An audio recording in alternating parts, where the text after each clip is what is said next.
नमस्कार, मैं हूं श्वेता सिंह और आप देख रहे हैं आज तक। लाइन ऑफ एक्चुअल कंट्रोल में हमारी सेनाएं लगातार डटकर खड़ी हुई हैं, चीन की हर हिमाकत का जवाब दे रही हैं।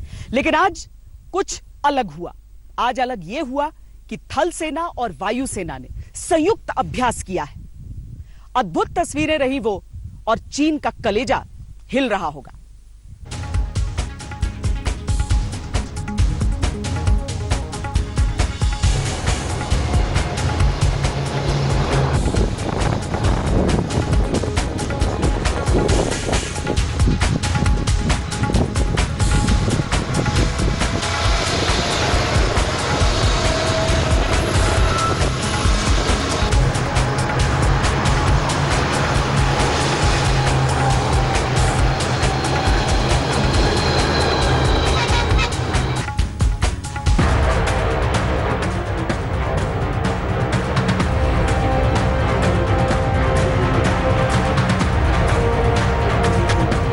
उस मुल्क की सरहद को कोई छू नहीं सकता जिस मुल्क की सरहद की निगहबान हैं आंखें।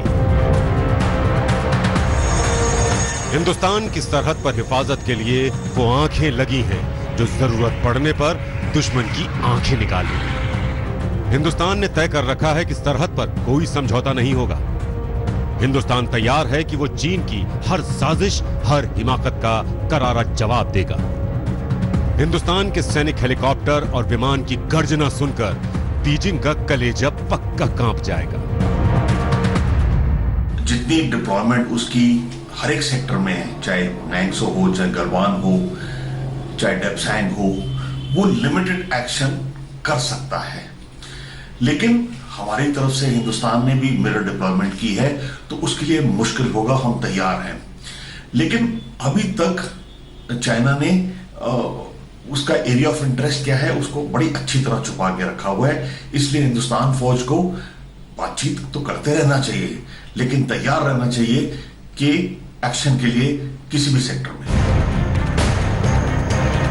भारत ने LAC पर T9 भीष्म टैंक तैनात कर रखे हैं। ये भीष्म टैंक 1 मिनट में 8 गोले दाग सकते हैं। ये जैविक और रासायनिक हथियारों से भी निपट सकता है। इसका आर्म प्रोटेक्शन इतना बेहतरीन है कि मिसाइल हमले को भी रोक सकता है। इस टैंक की क्षमता 1000 हॉर्स पावर की है, जो 6 किलोमीटर की दूरी तक मिसाइल भी लॉन्च कर सकती है। ये दुनिया के सबसे हल्के टैंकों में गिना जाता है, जिसका वजन सिर्फ 48 टन है। दूसरी तरफ सुखोई विमान का उड़ना चीन के हौसले को उड़ा ले जाने वाला है। सुखोई 30 MKI विमान में सैटेलाइट नेविगेशन सिस्टम लगा हुआ है, जिससे दिन हो या रात ये अपने ऑपरेशन को अंजाम देने में सक्षम है। इसमें हवा में ही ईंधन भरा जा सकता है। ये 3000 किलोमीटर की दूरी तक जाकर दुश्मन के निशाने को मटिया मेट कर सकता है। दरअसल इंटीग्रेटेड बैटल ग्रुप्स जो हैं वो भारतीय सेना में जब चीफ हुआ करते थे जनरल बिपिन रावत, उस समय से उनका एक प्लान रहा है। जब से CDS हुए हैं, उनकी बहुत बड़ी उपलब्धि ये रही है कि अरुणाचल प्रदेश के इलाके में, पूर्वोत्तर के इलाके में उन IBGs का इस्तेमाल किया जाए। अब जो यहां पर हम देख रहे हैं उसे संयुक्त कहें या फिर हम ये समझें कि वायुसेना अपना काम कर रही है। एक सुखोई ही दुश्मन को जवाब देने के लिए काफी है, जबकि भारत ने अपाचे से लेकर चिनूक और MI-17 V5 हेलीकॉप्टर्स को भी मोर्चे पर तैनात कर रखा है। चिनूक हेलीकॉप्टर की मदद से युद्ध में हथियारों को पहुंचाना आसान होता है। भारी भरकम सामान को युद्ध भूमि में पहुंचाने में यह हेलीकॉप्टर सक्षम है। और खास बात यह है कि इसको छोटे हेलीपैड और संकरी घाटियों में भी उतारा जा सकता है। वहीं MI-17 V5 हेलीकॉप्टर दुनिया के सबसे एडवांस हेलीकॉप्टर में गिने जाते हैं। ये हमला करने में, एम्बुलेंस और ट्रांसपोर्ट के मामले में बेहतरीन काम करता है। जहां पारा माइनस से बहुत नीचे गिरा रहता है वहां भी, और जहां सूरज शोले बरसाता है वहां भी ये शानदार काम करता है। इसका फ्लाइट नेविगेशन सिस्टम दिन रात, सर्दी गर्मी, बारिश तूफान हर हालात में ऑपरेट करने में मदद करता है। अगर अपाचे हेलीकॉप्टर की बात करें तो ये हवा से हवा में मार करने वाली मिसाइलों का शानदार करियर है। इसके जरिए रॉकेट और ऑटोमेटिक कैनन गन को भी ले जाना बहुत आसान है। जब ऐसी सैनिक ताकत हो तो दुश्मन का कलेजा क्यों नहीं कांपेगा।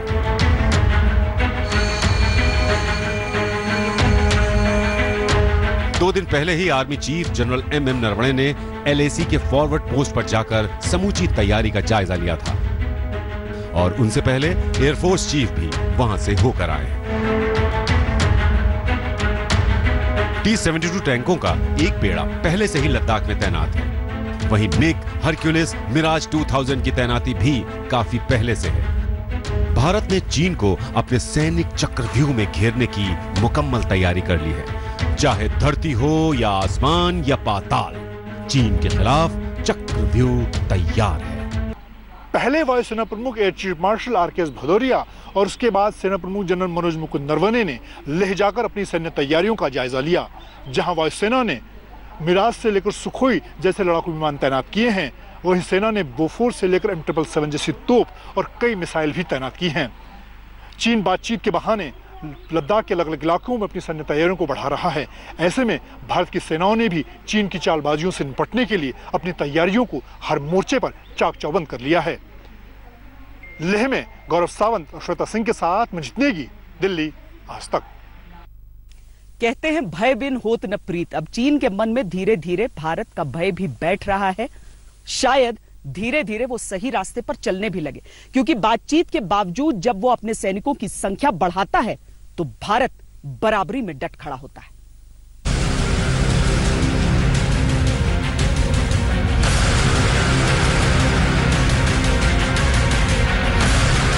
ये सेना उस चीन की है जिसने हर पड़ोसी देश के साथ सीमाओं पर अतिक्रमण किया।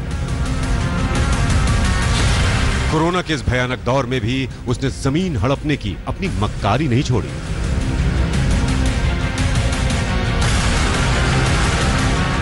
लेकिन लद्दाख में चीन ने कब्जे वाली रणनीति को लाकर बहुत बड़ी भूल कर दी है।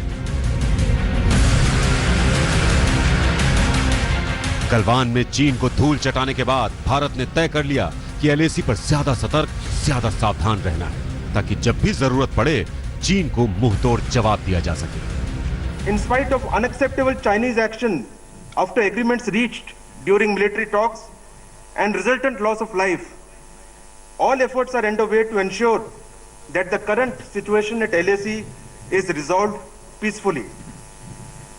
But it should be very clear that we are well prepared and suitably deployed to respond to any contingency. I assure the nation that we are determined to deliver and will never let the sacrifice of our braves of Galwan go in vain. Bharat की तैयारियों का आलम यह है कि लद्दाख की 1500 kilometre LAC पर भारत ने तैनाती बढ़ा दी है। चीन के एक जवान के मुकाबले भारत ने 5 जवान LAC पर तैनात कर रखे हैं। 20,000 जवानों को ऊंचाई पर तैनाती के लिए तैयार किया गया है। गलवान घाटी में भी जवानों की तादाद बढ़ा दी गई है। जमीन पर थल सेना ने चीन के दिल में हलचल मचा रखी है, तो आसमान में सुखोई 30 से लेकर मिराज 2000 तक गरज रहे हैं। हिंदुस्तान की पहचान रही है कि वो किसी को छेड़ता नहीं, लेकिन कोई छेड़े तो छोड़ता भी नहीं।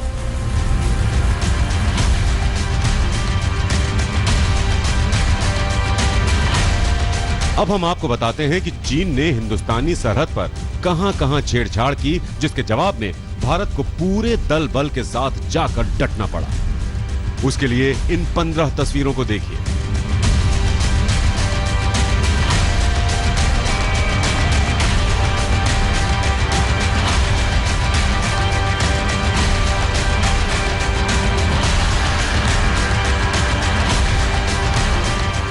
डेपसांग से दौलत बेग ओल्डी तक अपने सैनिक जमावड़े में जुटे चीन की ये सैटेलाइट तस्वीरें उसकी साजिशों को बेपर्दा करने के लिए काफी है। LAC से सटे डेपसांग में चीनी साजिश को समझिए।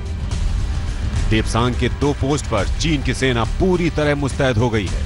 इनमें से एक पोस्ट है तियान वेंडियन पोस्ट, जहां चीनी सेना है। 2 मंजिली इमारत है जो चीनी सेना का एडमिनिस्ट्रेटिव ब्लॉक है। सोलर पैनल है, पानी की पाइपलाइन है, हेलीपैड होने की भी गुंजाइश है। सैटेलाइट से मिली तस्वीरों के मुताबिक इस क्षेत्र में चीन की ये सबसे बड़ी पोस्ट में से एक है। यहाँ पर कम से कम 3 इमारतें हैं, इतनी बड़ी इमारतें कि इसमें चीन की सेना की बटालियन की अलग अलग टुकड़ियों को तैनात किया जा सकता है। इसके अलावा यहाँ पर एक हेलीपैड भी है। रेडार्स भी हैं जो भारत पर नजर रख सकते हैं, बख्तरबंद गाड़ियों के आने जाने के लिए रास्ता भी है और एक हेलीपैड भी बना हुआ है। सैनिकों के लिए यहां पर बास्केटबॉल कोर्ट भी है और यह दिखाता है कि ये चीन की सेना के रहने के लिए एक परमानेंट बेस है। अब आपको एक और पोस्ट की तस्वीरें दिखाते हैं। ये फॉरवर्ड पोस्ट 5390 की तस्वीरें हैं।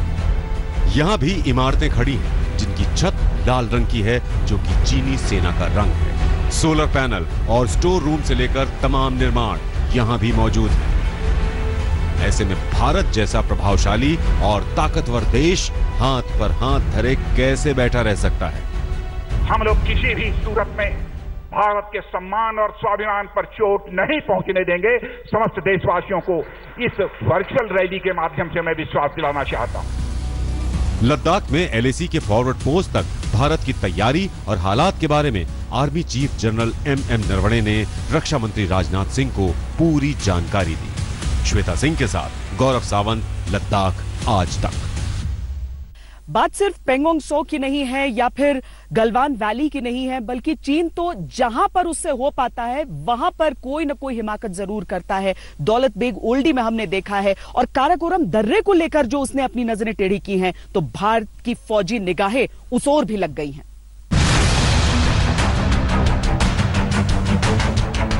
लद्दाख में दौलत बेग ओल्डी हिंदुस्तान की वो फौजी दौलत है जिस पर चीन की नजर काफी पहले से है, और इसी दौलत बेग ओल्डी पर कब्जे की गंदी साजिश वो रच रहा है। गलवान घाटी से पेंगोंग त्सो झील के इलाके तक चीनी साजिश आपने देखी ही थी। अब वही चीन डोपसांग में भी एक खतरनाक खेल खेल रहा है। चीन ने डोपसांग के पास अपने सैनिकों का जमावड़ा शुरू कर दिया। गलवान में मात खाने के बाद डोपसांग के जरिए वो दौलत बेग ओल्डी पर नजर रखना चाहता है, ताकि सियाचिन ग्लेशियर की सारी तस्वीरें उसके सामने रहें। डीबीओ से जो उनकी जो इंक्लूशन हुई है वो अबाउट 30 किलोमीटर साउथ है, और इस प्लेस को कहते हैं वाई जंक्शन। ये एक बड़ा रॉकी एरिया है जहाँ पे नेक फोर्सेस का, मैकेनाइज्ड फोर्सेस, टैंक्स वगैरह का ऑपरेट करना बड़ा मुश्किल है। तो अभी ये है टोटल पोजीशन। दौलत बेग ओल्डी तक जब तब चीन पहुंचने की कोशिश करता है, लेकिन हर बार उसे मुंह की खानी पड़ती है। इससे आप इस जगह की अहमियत को समझ सकते हैं। दौलत बेग ओल्डी में दुनिया की सबसे ऊंची हवाई पट्टी है। ये हवाई पट्टी समुद्र तल से करीब 16,614 फुट की ऊंचाई पर है। 1962 के युद्ध के दौरान भारतीय सेना ने इस इलाके में अपनी चौकी स्थापित की थी। साथ ही भारत ने यहाँ हवाई पट्टी भी विकसित की और जहाज भी उतारे। 1968 में आए भूकंप के बाद हवाई पट्टी और सैन्य चौकी को बंद कर दिया गया। 2008 में दौलत बेग ओल्डी को दोबारा सक्रिय किया गया। 2013 में भारतीय वायुसेना ने अपना हरक्यूलिस जहाज यहाँ उतारा। दरअसल चीन को सबसे बड़ा खतरा भारत के दौलत बेग ओल्डी में एडवांस लैंडिंग ग्राउंड से है। यह एडवांस लैंडिंग ग्राउंड 16,000 फीट से ज्यादा ऊंचाई पर है, और तेजी से भारत रसद, सामग्री, सिपाही यहां तैनात कर सकता है। और चीन को खतरा यह है कि इससे उसके हाईवे को खतरा हो सकता है। लेकिन चीन का जमावड़ा देखते हुए भारत ने इस क्षेत्र में पहले ही बड़ी संख्या में सैनिकों को और हथियारों को तैनात कर दिया है, और चीन का प्लान फेल होना लगभग तय है। भारत का ये इलाका चीन पर नजर रखने के लिहाज से बहुत महत्वपूर्ण है। इसकी ऊंचाई पर खड़ा होकर भारत चीन की सुरक्षा का बहुत सारा कच्चा चिट्ठा हासिल कर सकता है। इस दौलत बेग ओल्डी से भारत का काराकोरम, अक्साई चिन, जियांग, गिलगित, बाल्टिस्तान और पाकिस्तानी कब्जे वाले कश्मीर पर भारत की सीधी नजर रहती है। इतना ही नहीं, इस ऊंचाई से एलएसी पर चीन के किसी भी दुस्साहस का जवाब देने में भारत सक्षम है। चाहे वो असम राइफल्स हो, उसको 6 महीने के लिए ऑपरेशनल कंट्रोल फौज के अंडर दिया जाए, और हमारे को तैयारी करनी चाहिए, क्योंकि हमें ये कभी नहीं भूलना चाहिए कि पाकिस्तान दूसरी तरफ से एक स्लेव कॉलोनी है चाइना का, और एक गीदड़ देश है जो चाइना की मूवमेंट या चाइना की हरकत या किसी भी हमले का एडवांटेज लेके हमारे वेस्टर्न बॉर्डर से भी सियाचिन और लद्दाख को, सियाचिन ग्लेशियर और लद्दाख को थ्रेटन करेगा। हिंदुस्तान ने 20 साल पहले यह तय किया था कि लेह से अक्साई चिन की सीमा पर दौलत बेग ओल्डी तक पहुंचने के लिए सड़क बनाएगा। इसके लिए 255 किलोमीटर लंबी तरबूक श्योक दौलत बेग ओल्डी सड़क बनने लगी, जो चीन की सीमा से 9 किलोमीटर पहले तक है। ये सड़क युद्ध या चीन से होने वाली घुसपैठ की स्थिति में सेना और रक्षा सामान को पहुंचाने के लिए बेहद मुफीद है। कई बार मौसम की दिक्कत से हवाई उड़ान संभव नहीं हो पाती, तब सड़क मार्ग बेहद अहम हो जाता है। चीन की नजर में यह सड़क इसलिए खटकती है कि यह सड़क लद्दाख के आखिरी गांव श्याक तक जाती है। उससे भारत उसके झिनजियांग प्रांत पर पूरी नजर रखता है। साथ ही यहाँ पर भारत के बढ़ते दबदबे से चीन डरा हुआ है कि देर सबेर भारत अक्साई चीन को अपने कब्जे में लेने का प्रयास करेगा। साथ ही भारतीय वायुसेना का ठिकाना भी उसको डराता है। ये चीजें बहुत जरूरी हो जाती हैं जब चीन जैसा देश आपके सामने हो, जिनकी बातों पर आप उस तरीके से भरोसा नहीं कर सकते हैं, विश्वास नहीं कर सकते हैं।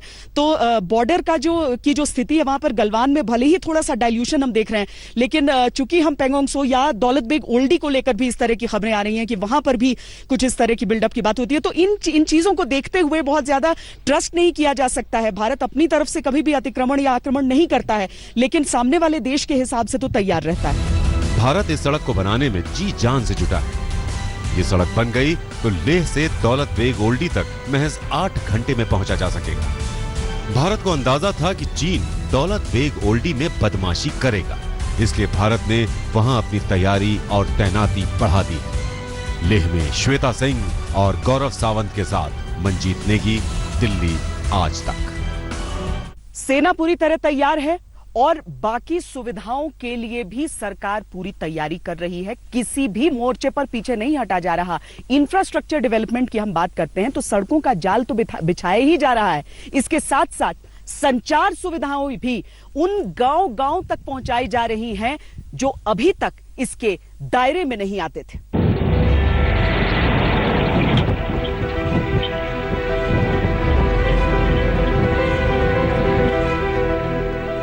इंसान जब जोर लगाता है तो पहाड़ों की मुश्किलें अच्छी अच्छी सड़कों में बदल जाती हैं।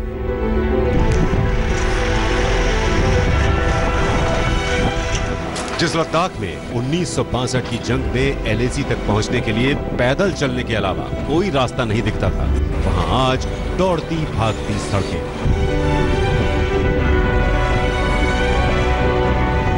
1962 में चीन से मिले धोखे के बाद भारत संभल गया। उसने इस इलाके में सड़क निर्माण का काम तेज कर दिया और इस समय भी जबकि चीन को हिंदुस्तान की सेना मुंहतोड़ जवाब दे रही है, वास्तविक नियंत्रण रेखा पर बॉर्डर रोड ऑर्गेनाइजेशन की तरफ से सड़क का काम चल रहा है।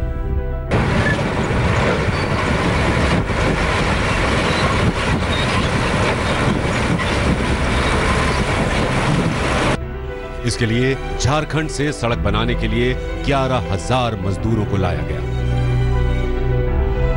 हम लोग जैसे कटिंग चल रहा ना सर, उसी में रोड बना रहे, कटिंग करे तब मशीन से हम लोग दीवार बना रहे हैं। अच्छा, कहाँ से आए आप? दुमका से, दुमका जिला से। आप? जी सर, दुमका झारखंड से हम लोग आए हुए हैं। ये रोड आरबीओ के काम में हम लोग कर रहे हैं और ये रोड संगठन जो है सर, रोड का काम जो है वो रोड का काम हम लोग कर रहे हैं, बहुत साल से ही मतलब कर रहे हैं। तो कठिनाई क्या क्या आती है आपको यहाँ पर रहने में और सड़क बनाने में? कठिनाई तो अभी नहीं है सर, हम लोग तो काम करने में आदत हो गया तो हम लोग कर लेते हैं सर, कोई दिक्कत अभी नहीं हुआ है। लद्दाख में अगर सड़क निर्माण का काम देखें तो सबसे महत्वपूर्ण सड़क तरबूक श्योक दौलत बेग ओल्डी सड़क है, जो लेह को दौलत बेग ओल्डी से जोड़ती है। इस बीच उत्तराखंड में भी एलएसी से लगने वाले इलाकों पर सड़क निर्माण का काम शुरू हो गया है।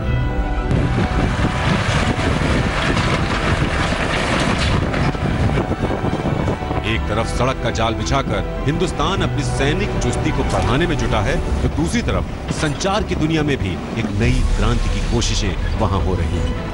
लद्दाख के सीमावर्ती गांवों में संचार सुविधा को मजबूत बनाने के लिए सरकार ने तय किया है कि 134 डिजिटल सैटेलाइट फोन टर्मिनल स्थापित किए जाएंगे। लद्दाख की गलवान घाटी और चुशूल जैसे इलाकों में ये फोन टर्मिनल लगाए जाएंगे। हम पिछले 8-10 साल से वेट कर रहा था कि यूएसओएफ के तहत मोबाइल सैंक्शन कभी नहीं हुआ था लद्दाख में। तो ये जो 24 मोबाइल टावर और 54 टोटल ले और करगिल दोनों के लिए जो सैंक्शन हुआ, उससे बहुत ज़्यादा जो अनकनेक्टेड विलेजेस है वो कनेक्ट हो जाएंगे। चीन को इस इलाके में सबक सिखाने के लिए जरूरी है कि गांव-गांव तक फोन की कनेक्टिविटी बढ़े। लद्दाख के 57 गांवों में संचार तंत्र को मजबूत किया जाएगा, जबकि 87 गांवों में संचार सुविधा पहुंचाई जाएगी। लद्दाख में सरकार ने 54 मोबाइल टावर लगाने की मंजूरी दे दी है। इनमें करगिल में 19, लेह में 17, नुब्रा में 7 और जंस्कार में 11 मोबाइल टावर लगाने का प्रस्ताव है। ये वो इलाके हैं जहां हर दम चीनी घात और धोखे का खतरा रहता है। ऐसे में संपर्क की आधुनिक सुविधा चीन से निपटने में मदद करेगी। किसी भी कॉन्फ्रंटेशन की स्थिति में यह बहुत जरूरी होता है कि आप कितने वेल कनेक्टेड है, कितनी जल्दी आप तक सूचना पहुंच रही है, या फिर कितनी जल्दी आप पहुंच रहे हैं फ्रंटलाइन पर। सरहद पर हिंदुस्तान की तैयारी का ये एक ऐसा हिस्सा है जिसकी अहमियत अब समझ में आ रही है। श्वेता सिंह के साथ गौरव सावंत, लेह आज तक। चीन को सिर्फ लद्दाख ही नहीं बल्कि हर मोर्चे पर सबक सिखाने की भारत ने ठानी है। वायुसेना और सेना ने तो अपनी तैयारियां की हैं, नेवी भी अब मोर्चे पर तैनात है, क्योंकि किसी भी सरहद पर चीन अपनी बुरी नजर डाले ये बर्दाश्त नहीं किया जाएगा।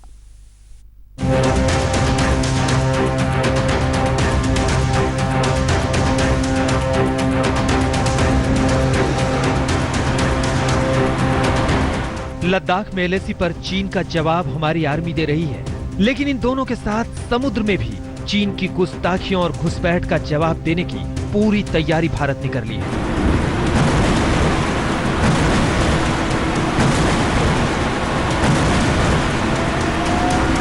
एलएसी पर चीन ने जो कुछ किया उसकी कीमत उसको हिंद महासागर में भुगतना पड़ सकता है। चीन हिंद महासागर से ही अपने सामानों की सप्लाई यूरोप और खाड़ी देशों में करता है, जिस पर भारत का अधिकार है। पहले तो भारत ने चीन से दोस्ती के नाते कारोबारी जहाजों को भेजने की पूरी छूट दे रखी थी, लेकिन अब उसके हर जहाज पर निगरानी रखी जा रही है। चीन को समुद्री रास्ते में ही घेर देने के लिए भारत समुद्र में चीन पर दबाव बना सकता है।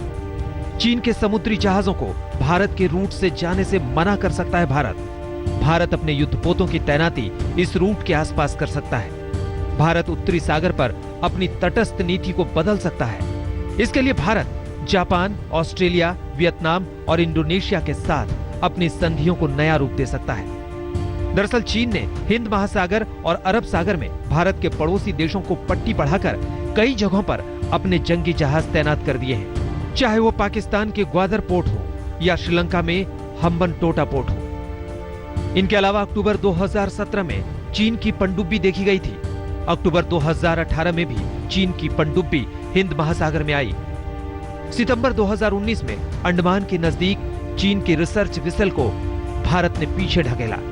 भारतीय नौसेना ने कई बार चीन की घुसपैठ को रोका है, यहाँ तक कि परमाणु बम से लैस पनडुब्बी भी लेकर चीन हिंद महासागर में घुस आया था।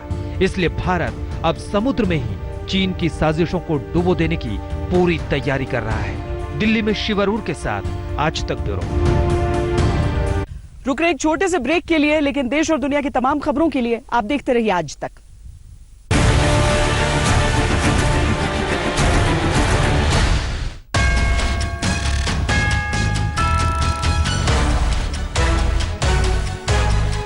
नमस्कार, मैं हूं अंजना ओम कश्यप। हमें उम्मीद है ये वीडियो आपको पसंद आया होगा।